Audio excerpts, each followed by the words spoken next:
estarmos aqui na casa do Senhor, para louvar a Ele nesta manhã maravilhosa e para darmos início a este culto de louvor ao Senhor. Vamos fazer a leitura bíblica da Palavra de Deus, que se encontra no Evangelho de Lucas, capítulo de número 14, versículo de número 33. Lucas 14, 33. A palavra de Deus nos diz assim: da mesma forma, qualquer de vós que não renuncia a tudo que tem, não pode ser meu discípulo. Irmão Sebastião, pode estar orando, por favor? Pai Deus Todo-Poderoso, damos graças ao Senhor por esse momento, Pai. Venhamos pedir ao Senhor perdão dos nossos pecados, nossas fraquezas, nossos maus pensamentos, Pai. E agradecer ao Senhor pela sua misericórdia nos renovar cada manhã, Pai. Pedimos, Senhor Deus, as bênçãos do Senhor por esse culto. Que esse culto seja para honrar e glorificar o seu santo nome, Pai. Pedimos as bênçãos do Senhor pelo regente, pelos músicos. E pedimos, Pai, que o Senhor possa trazer as pessoas, os nossos irmãos, com segurança para a casa do Senhor, por causa da sua palavra, Pai. Peço que o Espírito Santo do Senhor possa estar trabalhando em nossos corações, nossa mente, para que nós possamos estar sendo preparados pela sua palavra, para nós pôr em prática tudo aquilo que nós aprendemos aqui, Pai. Peço, Senhor Deus, não deixe nada de fora atrapalhar a nossa adoração ao Senhor. Peço tudo em nome do nosso Senhor Jesus Cristo. Amém. Amém. Vamos louvar ao Senhor com o nosso primeiro hino de número 1, do Voz e Melodia.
De número 6, o Voz e Melodia. Glória ao teu nome.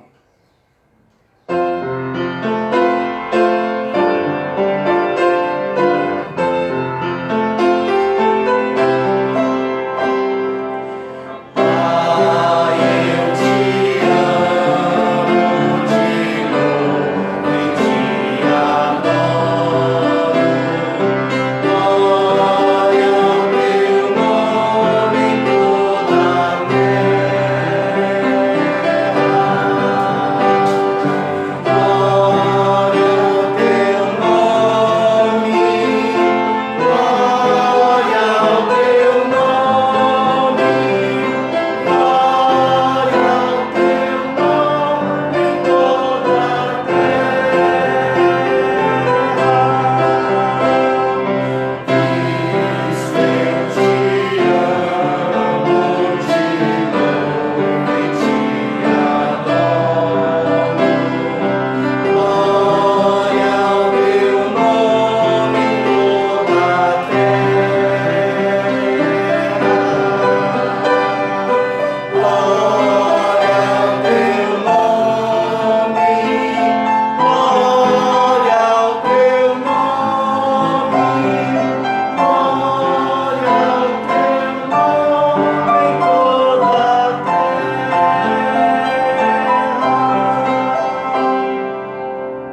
Nosso irmão Mário pode estar fazendo mais uma oração.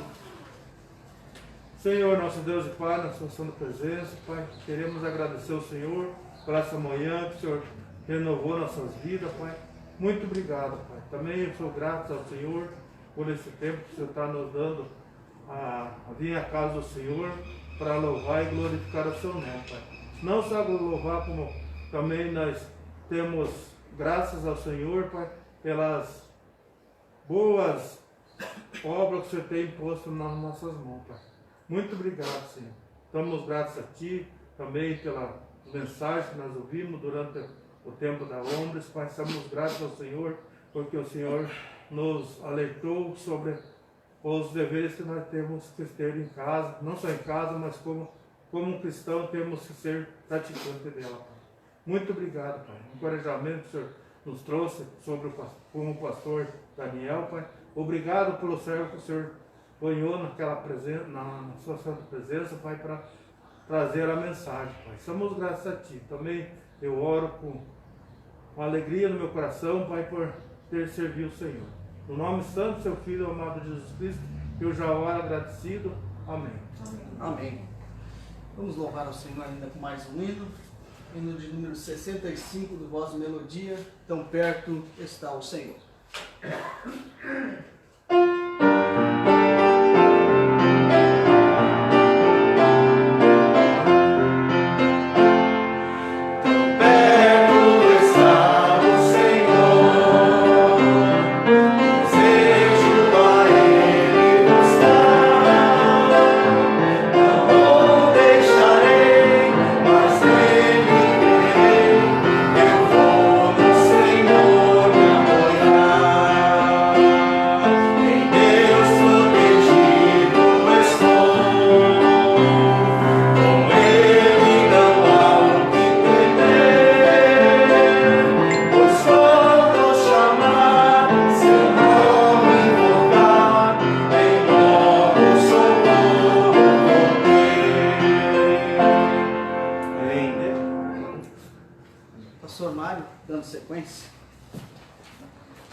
Obrigado, irmãos.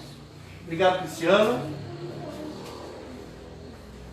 Bom dia a todos. Bom dia. Sejam bem-vindos à nossa escola bíblica dominical. Hoje, dia 29 de agosto de 2020. Agora são um pouco mais de um pouco mais de 9 horas da manhã.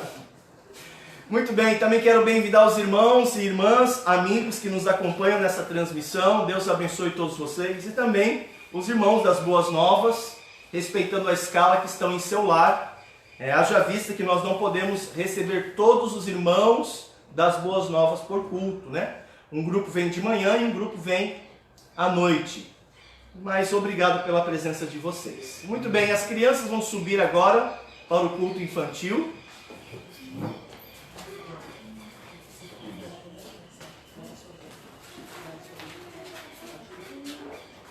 Então as crianças podem acompanhar a sua professora no culto infantil e nós vamos estudar a palavra de Deus.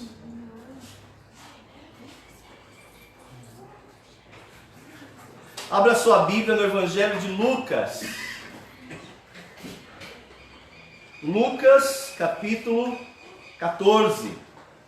Administrando as coisas do mundo. Esse é o título da mensagem.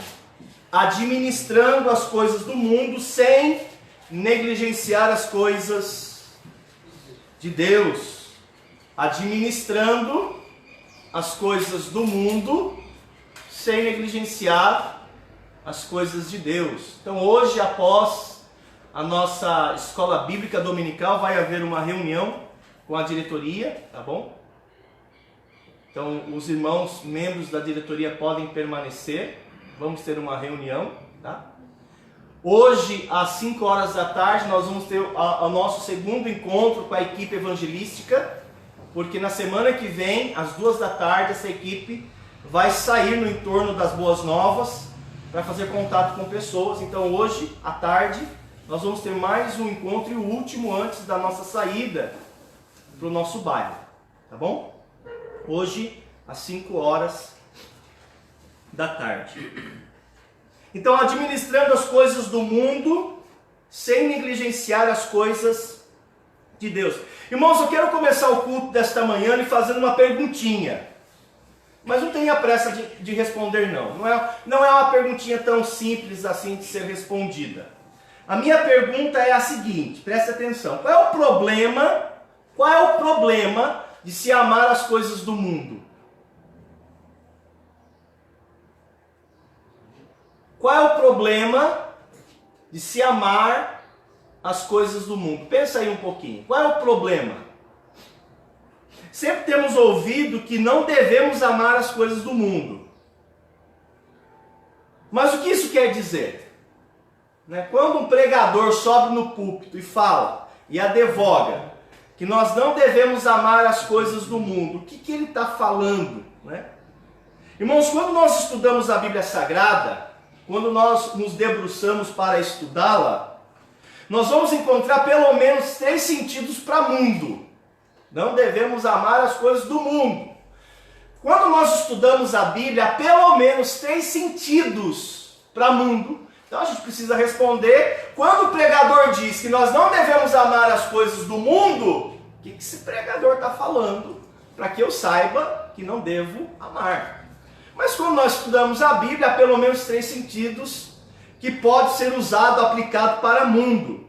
O mundo, por exemplo, quando nós estudamos a palavra mundo na Bíblia, dentro do seu contexto, nós descobrimos que a palavra mundo quer dizer mundo. Fácil, né? Mundo é mundo, quer dizer o planeta. O planeta, que envolve o cosmos também, que inclui a Terra, o mundo criado.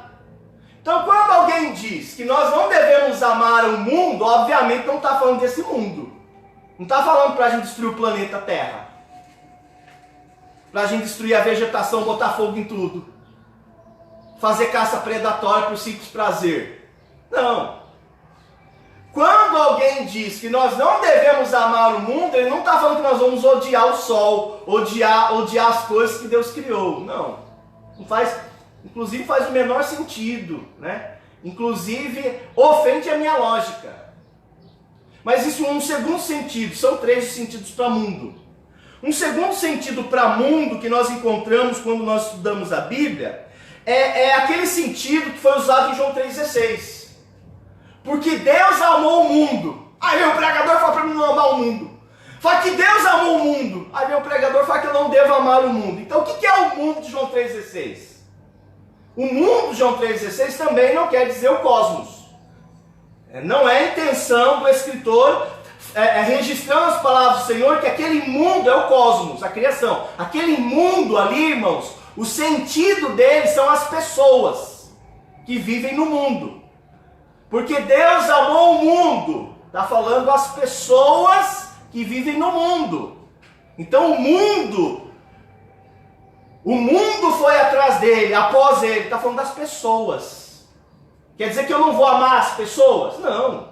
A Bíblia diz que eu devo amar a Deus acima de todas as coisas e amar o próximo como amo a mim mesmo. Então esse mundo não quer dizer as pessoas. Eu devo amar as pessoas assim como Deus ama as pessoas.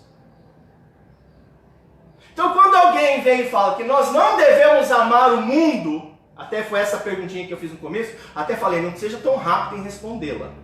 Não é tão simples assim. Então o mundo ali, que se fala, nós não devemos amar o mundo, não está falando do universo, não é isso. Não está falando das pessoas, embora aquele mundo pode ser usado para se referir a pessoas. Mas tem um terceiro sentido para mundo na Bíblia, que quer dizer as práticas pecaminosas que ofendem a Deus. Então a palavra mundo também pode ser usada para as práticas pecaminosas que ofendem a Deus. Ou seja, mundo no sentido de ênfase de pecado. Pecado. O que é pecado? Pecado é quebrar aquilo que Deus quer. É ofender a Deus. Deus expressou sua vontade na palavra dele. Quando você não faz o que Deus explicitamente falou na sua palavra, isso é pecado. Pecado é ofender a Deus. Então, Tem pessoas que têm prazer, um grande prazer na prática de coisas que ofendem a Deus.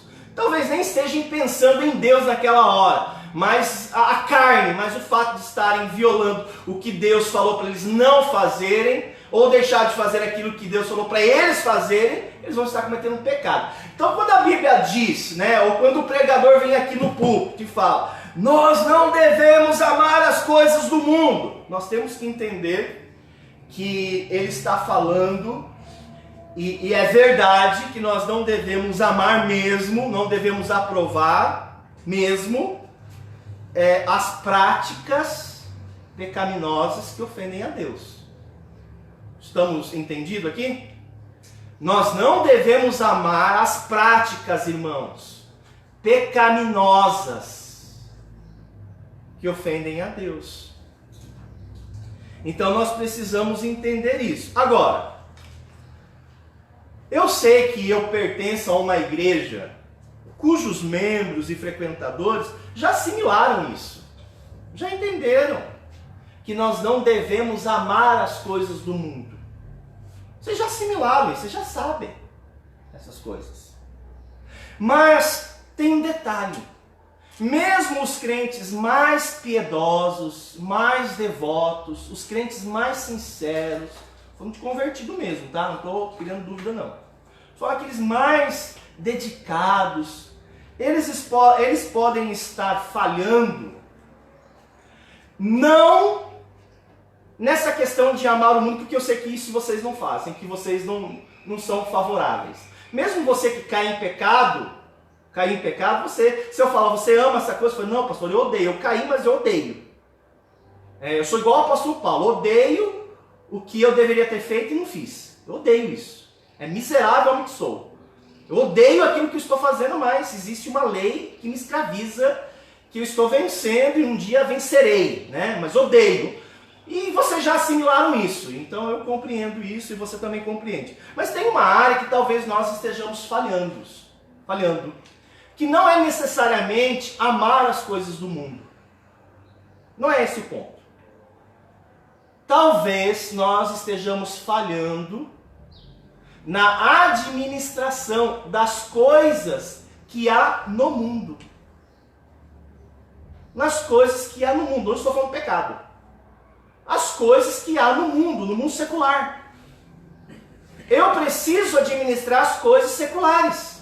Por exemplo, o trabalho de vocês são coisas que estão no mundo, mas não é do mundo, são coisas seculares. O seu trabalho não é pecado, ou é? Trabalho é pecado agora?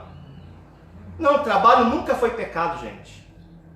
Trabalho dignifica o homem, a Bíblia fala, do suor do teu rosto comerás o teu pão, mas eu posso estar falhando na administração das coisas do mundo. Não estou falando de pecado, gente. Pecado vocês já assimilaram. Eu odeio o pecado, mesmo os meus, eu odeio. Que fique registrado aí em ata, inclusive. Eu odeio o meu pecado, a minha prática, eu odeio o pecado que minha esposa comete, eu odeio o pecado que meu pai comete, que meus irmãos cometem, que minha mãe comete. Eu odeio os meus pecados. Tudo bem, você já assimilou isso. Mas talvez nós estejamos falhando na administração das coisas que há no mundo que eu estou inserido. Eu estou inserido com as coisas do mundo. E eu preciso ter sabedoria para administrar essas coisas. A escola do teu filho é uma coisa pecaminosa ou é uma coisa sagrada? Nenhum nem outro, é uma coisa secular. Existem coisas na vida que é sagrado. Envolve as de Deus, sagrado. Existem coisas na vida que é pecado.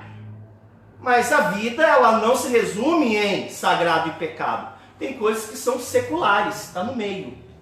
São coisas seculares. A escola do teu filho é uma questão secular. Não tem nada a ver com sagrado. Você não está cultuando a Deus. Embora, você quer comais, quer bebais, ou façais outra coisa qualquer, fazer tudo para a glória de Deus, eu entendo isso, mas é uma coisa secular. O seu trabalho é algo secular. Se você for no mercado, Roça Grande, Carrefour, e for fazer compra, aquilo não é sagrado. E também não é pecado. É secular. Você vai ao médico fazer um exame de rotina. É pecado? Não. Pô. É sagrado? Pô, também não, né? É sagrado? Não, não é sagrado. Não envolve um culto a Deus e no médico. Não, é uma coisa secular. Existem coisas que eu faço que é secular. Não é nem sagrado e nem não sagrado. É secular. Então eu estou falando dessa categoria da vida que nós todos estamos inseridos. Até o sacerdote, o pastor mais piedoso, ele tem que lidar com as coisas que estão no mundo. Ele precisa lidar. Eu tenho que pagar a conta, eu vou mexer com dinheiro. É sagrado? Não. É pecado? Não, mas eu vou estar no banco, na fila do banco. É uma coisa secular. Então eu preciso saber, administrar essas coisas do mundo sem negligenciar as coisas de Deus. Ou seja, aquilo que Deus quer e aquilo que Deus não quer. Então é sobre isso que eu quero conversar com vocês nesta manhã. Irmãos, alguém aqui já ouviu falar no termo, é um termo filosófico. Alguém já ouviu falar aqui em materialismo? Materialismo. Materialismo. Quem já ouviu falar em materialismo? Ok, alguns de vocês já ouviram falar o que é materialismo, né? Materialismo. O que é materialismo, então, vocês que já ouviram falar? Pastor, assim não faça comigo não, pastor.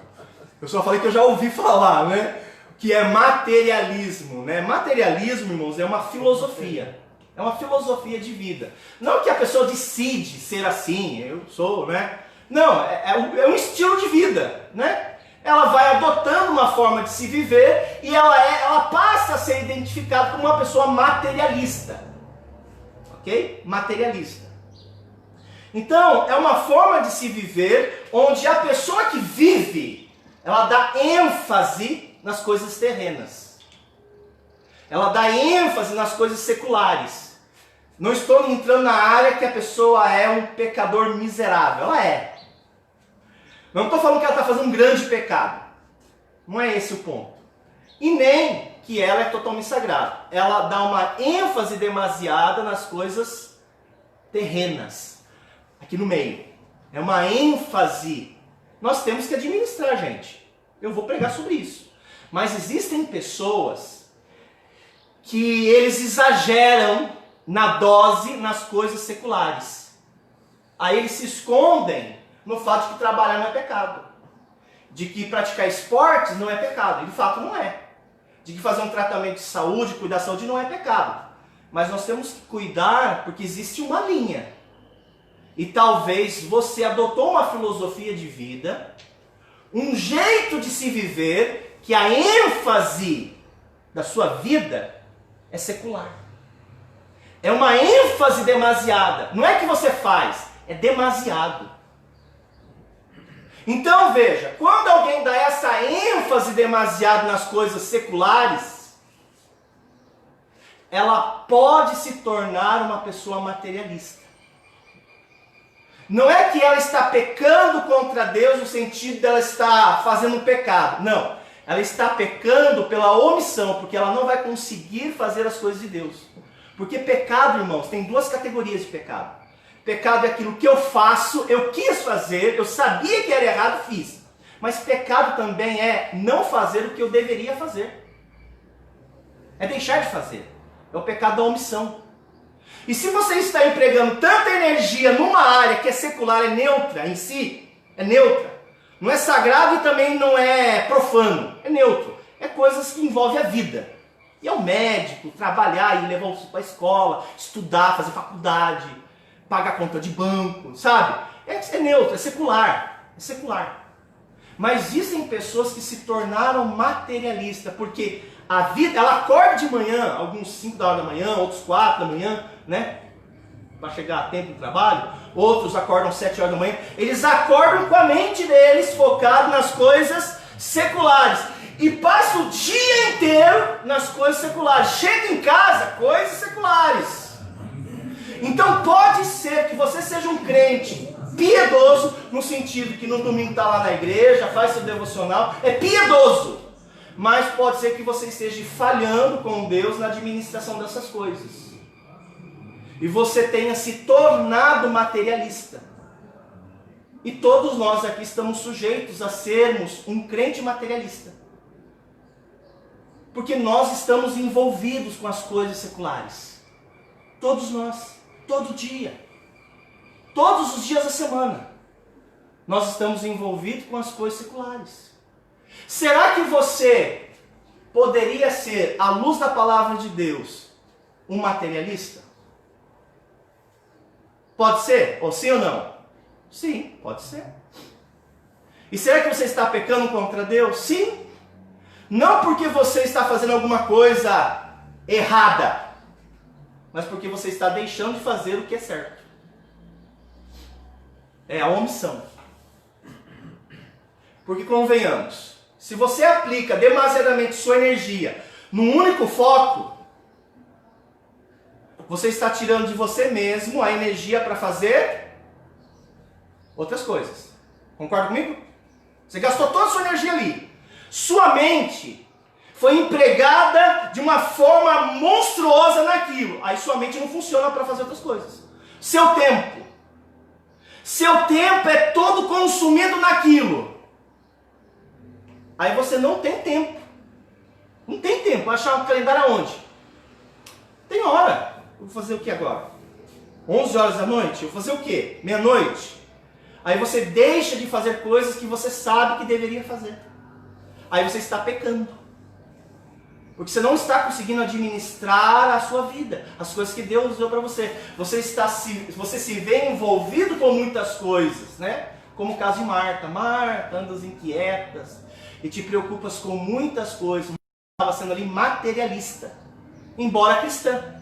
Ou alguém duvida da fé de Marta? Não, ela era uma cristã, mas envolvida com muitas coisas.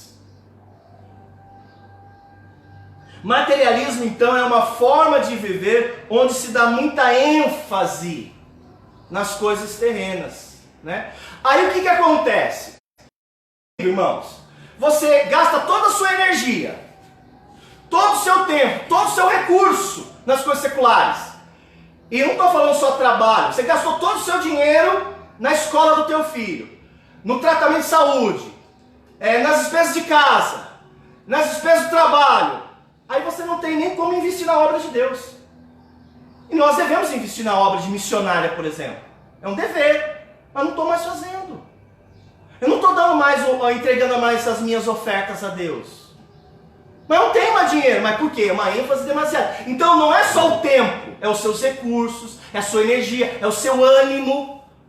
Muitos de vocês trabalham a semana inteira de uma maneira ferrenha. Aí chega no domingo aqui na igreja, a maioria de vocês cochilam. E dorme, irmão. Pode dormir, não tem problema não. Dorme bem. Traz travesseiro, inclusive. Uma mantinha. Né? Porque, gente, trabalhou a semana inteira. Chegou aqui, aí o pastor começa a falar essa voz mansa do pastor, eu durmo. E alguns até roncam, gente. Eu já vi gente roncar na igreja. Mas por quê? Por que acontece isso, gente? Não tem energia. Aí, gente, 2 horas da tarde evangelismo. Quem vem?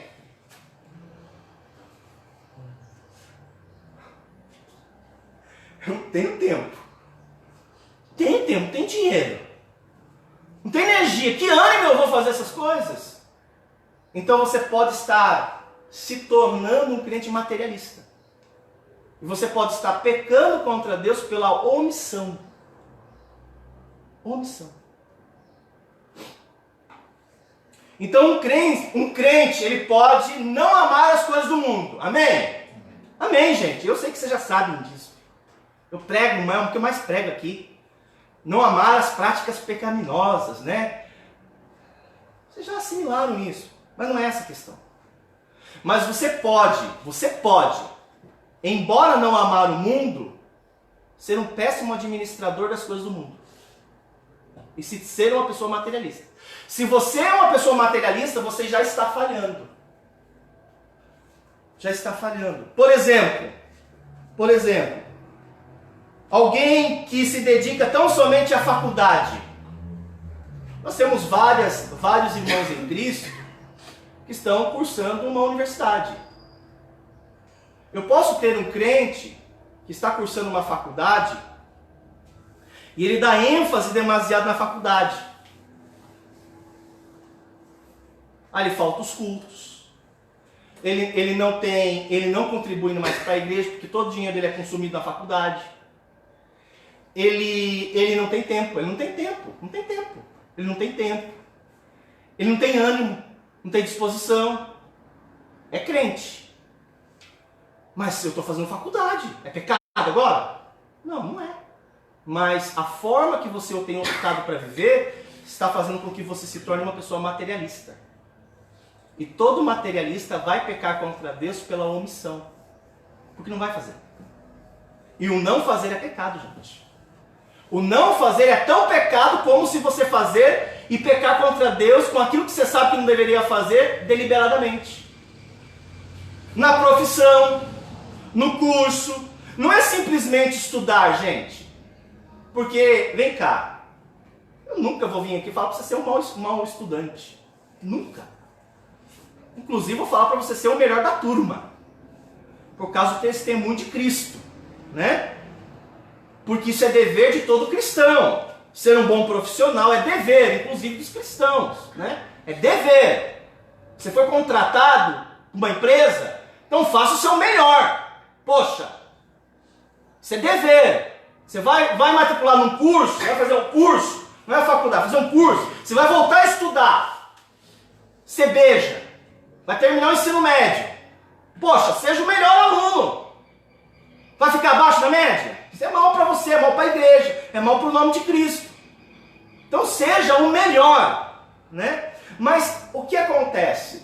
Às vezes aquele jovem, aquela jovem, aquele homem, aquela mulher, ele só pensa na faculdade. É cristão, não estou questionando a fé dele, mas só pensa na faculdade. E com isso acaba negligenciando as coisas de Deus. As coisas de Deus, aqui ó, eu vou fazer aqui um corte cirúrgico. As coisas de Deus e as coisas que são importantes para Deus. Porque tem coisas que são de Deus, é serviço cristão. De Deus, você está negligenciando a obra. É pecado, gente, é as coisas de Deus. Vir ao culto, assistir os cultos, servir na igreja, fazer missões, evangelismo, são coisas de Deus, é de Deus. Mas tem as coisas que são importantes para Deus, por exemplo, família, filhos, educar filhos, passar tempo com o filho, mas você só está na faculdade. Você não está negligenciando só as coisas de Deus, você está negligenciando as coisas que são importantes para Deus. Está errado no jeito. Vocês estão me entendendo? Então veja que interessante. Se você tiver oportunidade para estudar, estude. Volte a estudar. Volte, termine o ensino médio, o ensino fundamental. Eu não concluí o fundamental. Termine. Volte a estudar. Seja o melhor aluno. Estou tendo a oportunidade de fazer um curso. Faça. Matricule-se. Seja o melhor. Mas você tem que tomar cuidado que você não deve negligenciar as coisas de Deus. Porque a Bíblia vai dizer que nós devemos, como cristão, buscar o reino de Deus e a sua justiça em primeiro lugar. E você não está fazendo isso. E Deus não está condenando o seu trabalho, sua faculdade, sei lá o que você está fazendo aí, que é secular. É neutro, no sentido de que você tem que fazer mesmo. Faça. Mas não negligencie as coisas de Deus, né? Algumas pessoas, por exemplo, elas se tornam... Ela só se dedica ao trabalho. Gente, eu sou um ferrenho defensor do trabalho. Até de obreiro. Eu vou defender, eu creio nisso, poxa. Você pode pensar diferente de mim. Eu trabalho. E nem por isso eu negligencio as coisas de Deus. Pelo contrário, eu sou muito dedicado naquilo que eu faço para Deus. Eu me esmero o máximo. Então eu sou um ferrenho defensor do trabalho. O jovem tem que trabalhar. o adolescente tem que colocar num curso profissionalizante. Os moleques na idade infantil tem que estar na escola. Mas tem que trabalhar. Eu sou um defensor ferrenho do trabalho. Trabalhei logo cedo. Tem que trabalhar, tem que se esmerar, né? A Bíblia fala, eu já disse isso, do suor do teu rosto comerás o teu pão. Aí vem a Bíblia e fala, se você não trabalha, também não come. Porque a Bíblia fala, do suor do teu rosto comerás o teu pão. O cara não trabalha e quer comer? Também não coma. Só que a vida não se... Que adianta você pagar toda a faculdade do seu filho, pagar todos os cursos, encher a barriga dele e você perder ele? Perder a relação com seu filho, com a sua filha, com a sua esposa. Aí você se aposenta, não tem que mais trabalhar, você morre de tédio. Não sabe fazer outra coisa. Não sabe conversar com a sua esposa, não sabe conviver com ela, não sabe conviver com seus filhos. Ah, vou servir a Deus. Não sei se não serve servir mais a Deus. Eu perdi o jeito porque não pratiquei. Aí você vai fazer tricô. Nada quem faz tricô, tá? Pode fazer tricô, sim. Só estou falando que você tem que saber administrar, tem que saber dosar. Não é só trabalhar. Tem que trabalhar, gente, como eu disse, né? E olha, não são todos os pastores que têm essa mesma linha que eu tenho, que obreiro tem que trabalhar. Não é todos, eu respeito eles me respeitam, mas é a minha perspectiva. É a minha perspectiva. Por isso eu trabalho. Eu não tenho plano para não. Então veja só que a vida não é só trabalhar. Todos nós queremos o melhor da vida, um melhoramento. Busque. Pode buscar. Mas não é só isso, viu? A vida do homem não consiste nas coisas que ele adquire. Jesus falou isso. Não é só isso, irmãos. Ah, mas eu sou cristão, eu vou para a igreja. Mas não é só isso. Existem outras coisas que você deve desenvolver. Mas às vezes entra ali na rotina, numa necessidade, uma ênfase demasiada, então a gente precisa rever isso, né? Alguém, por exemplo, vou dar aqui um outro exemplo, exemplo prático, de crente. Alguém que se dedica tão somente nos esportes, um jovem, um adulto, uma mulher, em atividade física, né? É errado praticar esporte? Jogar bola? Alguma igreja fala que é errado, pecado jogar bola. Não pode jogar bola. Pode usar calção. Pode. Não falando mini calção. Mini calção não pode mesmo. Muito sensual. Você olha aquele jogador da década de 70, você fala, nossa, que vergonha, né? Mas era a cultura daquela época, né? Jamais alguém usaria um vestuário inapropriado hoje, né? Pega com um jogador. Neymar usa os shorts do Garrincha. Não vou usar, né? Não faz o menor sentido. Mas o fato, meus irmãos, que não é errado andar de bicicleta, fazer academia. Nós devemos cuidar da nossa saúde? Sim, né? Devemos. Jogar bola, fazer caminhada, andar de bicicleta, fazer esteira. Mas se essas coisas estão ocupando o lugar de Deus, o meu tempo, as minhas responsabilidades, e eu concentrar só nisso, é dieta, emagrecer, é um corpo formoso. Aí eu posso incorrer em alguns pecados, porque eu vou estar negligenciando. Eu gasto toda a minha energia na bicicleta, aí eu não consigo fazer um evangelismo na rua. Poxa. Nossa, eu andei 10 km na esteira. Você não consegue andar 100 metros para fazer evangelismo. Faz sentido?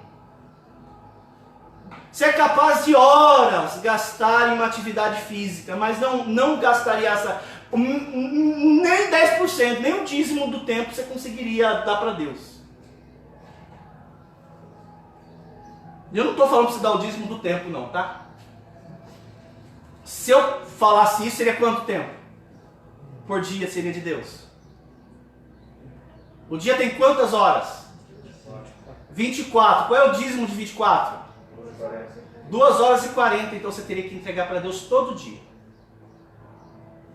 Mas não vou falar isso não, tá?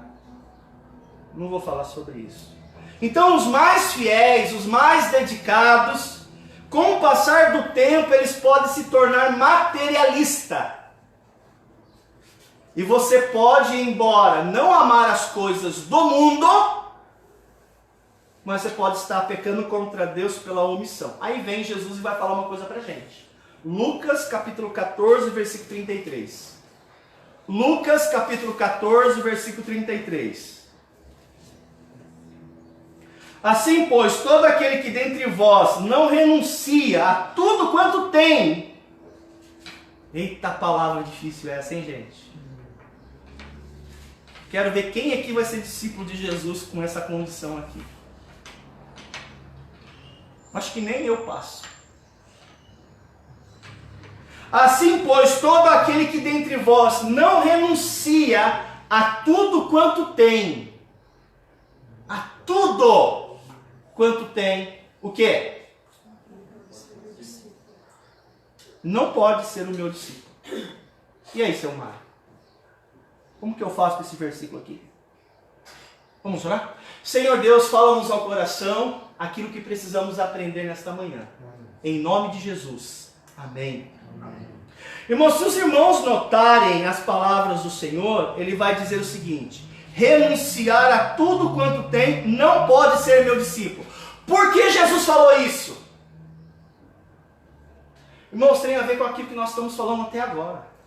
Se você dá ênfase demasiada nas coisas deste mundo, embora não seja pecado as coisas que você está se dedicando, você não vai conseguir seguir a Ele. Ou vai? Você só está no trabalho. Como que você vai seguir a Jesus? Você só está na faculdade. Você só está no hospital. Você só está no banco. O que Jesus está falando aqui é uma afirmação contundente, irmãos. Não é para você abrir a mão de tudo e viver como um monge no monastério. Não é isso que ele está falando. Ele está falando o seguinte: olha, se você não administrar bem as coisas, você não vai conseguir me seguir. Você não vai ter tempo. Você não vai ter energia, você não vai ter dinheiro, você não vai ter nada. Então, a gente tem percebido que alguns cristãos não são discípulos mais de Jesus. Porque discípulo quer dizer seguir. Seguir. Como que eu estou seguindo Jesus? A sua semana, vira mês, vira ano. Cadê seguir Jesus? Você não segue a Jesus. Você pode dizer que é crente, e eu acredito. Mas você não pode dizer que você está seguindo a Jesus. Porque aquele que segue a Jesus, segue os passos de Jesus, segue aquilo que Jesus fazia. Mas eu não estou fazendo. Aí Jesus fala aqui: então você não pode ser meu discípulo. Você pode ser qualquer coisa, mas não meu discípulo. Você pode até crer em mim, mas não é o meu discípulo. Vocês querem ser meu discípulo? Então você precisa aprender a administrar essas coisas. Ele vai usar a expressão renuncia. Então, irmãos, existem coisas que acabam tomando conta do meu coração, da minha mente, do meu tempo. E dificilmente uma pessoa que se entrega às coisas do mundo, digo, não as carnais, as coisas seculares, elas vão, com o tempo, suprimindo a sua caminhada com Jesus. Não vai conseguir, gente. Não vai conseguir. Então eu quero destacar para vocês um perigo sutil do materialismo. Praticado não no mundo, praticado entre os cristãos. Um perigo sutil do materialismo. E o perigo é o seguinte: é a falsa sensação de segurança e satisfação. Você fala para um cristão piedoso, temente a Deus: por que você vive desse modo? Ele vai dizer: porque eu quero segurança. E eu tenho satisfação nisso. Mas é uma falsa sensação de segurança. É uma falsa sensação, não somente de segurança, mas de satisfação. Um tempo atrás, uma colunista do canal UOL de São Paulo, ela se chama Rosana Faria. Ela colocou um artigo intitulado como Ser materialista não é defeito. Ser materialista não é defeito. Ela disse no artigo: o importante é a pessoa viver da forma como ela se sente bem. O importante é a pessoa viver da forma como ela se sente bem. E essa colunista, ela enfatiza várias vezes uma psicanalista chamada Cynthia Boskovsky.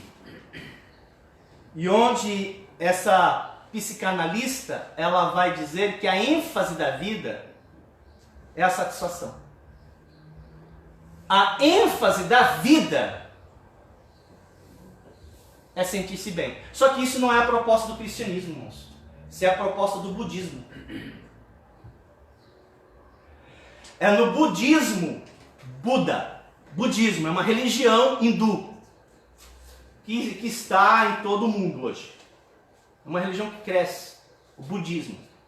É no budismo que a pessoa vive em busca do prazer.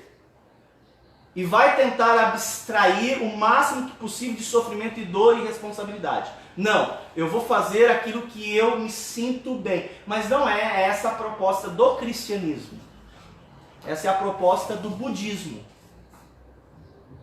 E essa colunista, ela disse isso. O essencial para a vida é sentir-se bem. E me parece que tanto a colunista como a psicanalista oferece uma alternativa moral para o materialismo.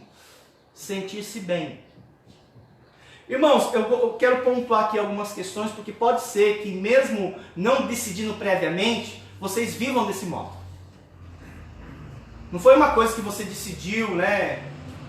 Aconteceu, foi vindo, e você foi abraçando, e com o passar do tempo você viu o seu tempo com Deus sendo esmagado, suprimido. Você não tem mais tempo de qualidade com Deus. Interessante, irmãos, eu vou pontuar aqui. Todos nós, aqui ó, todos nós buscamos viver o melhor. É ou não é? Você não quer o melhor? Sim ou não? Vocês estão tímidos, né? É que eu falo uma besteira aqui, né, pastor? Nós queremos o melhor para nós ou não? Sim ou não? Sim. Irmãos, eu seria um baita de um hipócrita. Um hipócrita. Se eu dissesse para você que eu prefiro andar de ônibus do que de carro. É lógico que eu prefiro andar de carro. Seria hipocrisia da minha parte dizer que eu prefiro miojo do que pizza. Eu quero o melhor. Seria hipocrisia da minha parte dizer que eu prefiro morar de aluguel. Nossa, eu adoro não pagar aluguel. Do que ter casa própria. Nós, na vida, nós buscamos o melhor. Nós buscamos o melhor, por exemplo, do tratamento. Se você tiver que escolher dentre os médicos, para o tratamento que tu vais fazer, você vai escolher o pior? Seja hipócrita. Vai escolher o melhor. Hospital. Você vai pegar um posto de saúde? Não. Você vai descobrir, você vai tentar varrer na sua cidade com o melhor hospital. Nós, irmãos, somos assim, e não há nenhum problema com isso. Nós queremos o melhor hospital, nós queremos o melhor remédio, nós queremos o melhor doutor. Você vai tentar consultar, você vai fazer igual meu pai, né? Fez cirurgia do câncer. Ele teve esse cuidado, eu quero um bom médico. Esse médico é bom? Ele é o melhor da área. Ufa! Nós somos assim. Nós vamos buscar o melhor. Quando você vai ao hospital, você quer ser o último atendido, ser atendido? Não. Você quer tão somente fazer, você nem terminou de dar o seu RG, chamando seu nome no visorzinho lá. Né? A gente quer entrar direto. A gente passa pela triagem, na expectativa, olhando lá pro visor, se já vai chamar o nosso nome. E se demora muito, a gente se revolta. A gente busca o melhor. Então seria uma tolice, quem quer que seja, dizer que vamos a partir de agora, já que nós somos crentes, nós vamos buscar aquilo que é mal feito no mundo. Tolice, ninguém faz isso.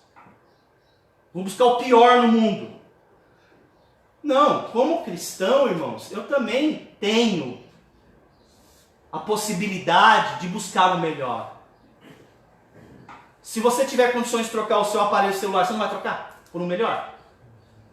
Você vai. Se você tem condições de trocar, você troca. Se você tiver condições de matricular o teu filho numa boa escola e pagar uma mensalidade, você não vai fazer? Vai deixar ele na municipal ou na pública? Não estou falando contra. Inclusive tem melhorado muito o ensino. Mas se você tiver a oportunidade de matricular numa escola, você não vai fazer? Lógico que você vai, seria hipocrisia. Não, matricula seu filho na pública porque você é crente. Você tem que viver com o pior, você tem que viver na margem da miséria, senão você não é crente, você não tem fé. Mas que conversa é essa, gente? Você vai para o médico, você escolhe o melhor médico. Você tem o melhor convênio. Você tem o melhor celular. O seu celular é melhor que o meu. Vem falar para mim que eu tenho que viver à margem da miséria? Não seja hipócrita. Então a gente percebe, irmãos, que nós queremos o melhor, né? Nós queremos o melhor trabalho ou não? O melhor salário. Você trocaria de emprego por uma proposta salarial melhor? Quem é que falaria? Não! Todos nós. Se o seu patrão chega para você e fala assim, ó, parabéns, você é um excelente funcionário, eu vou te promover. Não, não faça isso! Pelo amor de Deus, eu quero continuar ganhando um salário mínimo. Não, mas eu tenho uma promoção aqui para você. Eu vou te dar uma escalada. Você vai sair dessa posição, porque você é um servo bom e fiel, eu vou colocar você nesse patamar aqui, ó. Eu vou aumentar o seu salário, eu vou te dar melhores condições. Aí você fala assim, não, mas eu sou crente. Eu não quero essas coisas. Então, a gente percebe, irmãos, que nós podemos, existe essa possibilidade de buscar o melhor na vida. E seria tolice eu dizer que isso seria errado. Não é. Todos nós vamos buscar essas coisas. Então, eu até concordo que não há nada de errado você buscar do melhor. Mas eu discordo que a ênfase da vida é a satisfação. Eu discordo que a ênfase da vida seja a satisfação. Eu até concordo, porque eu seria hipócrita dizer que eu quero viver com o pior. Pior salário, o pior tratamento.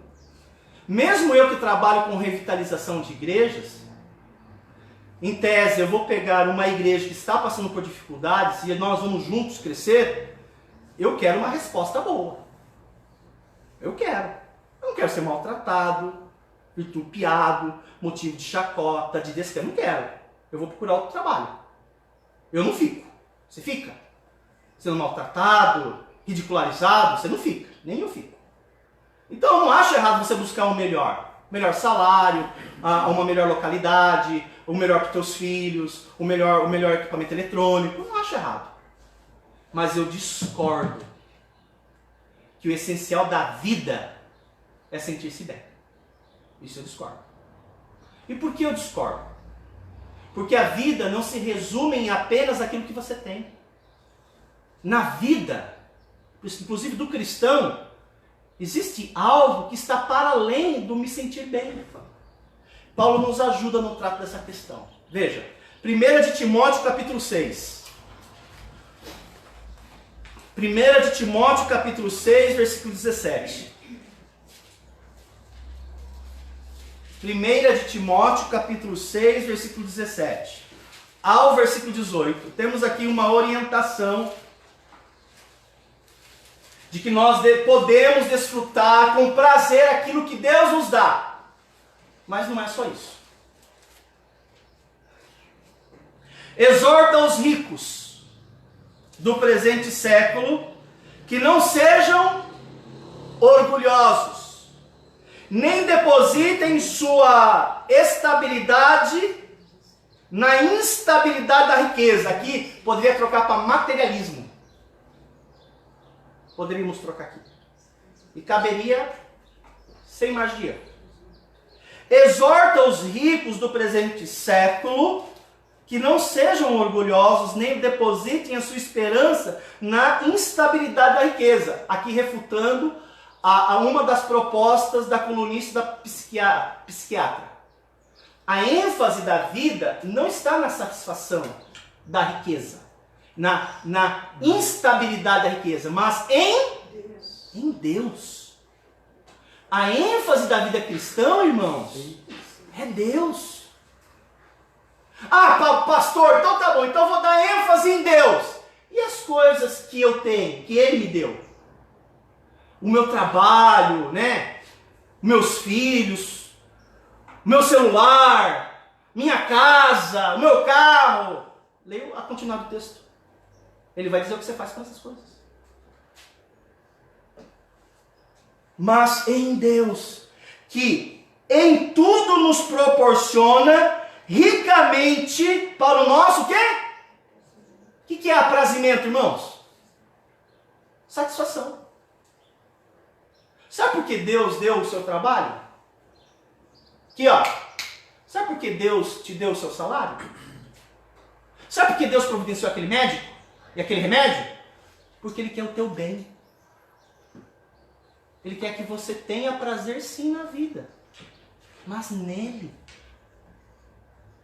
O carro que você tem, Ele te deu, porque Ele quer bem em você. Ele tem te abençoado ricamente para o teu aprazimento. Aprazimento é satisfação. Então desfrute. Desfrute da tua casa, desfrute do seu trabalho. Mas a vida não é só isso. A sua vida está em Deus. Porque é Ele, não é você. É Ele que te abençoa ricamente para o teu aprazimento. E quando você entende essas coisas, aí você vai entender porque Paulo falou o que falou aos ricos. Porque o rico, ele acumula o que tem só para si mesmo.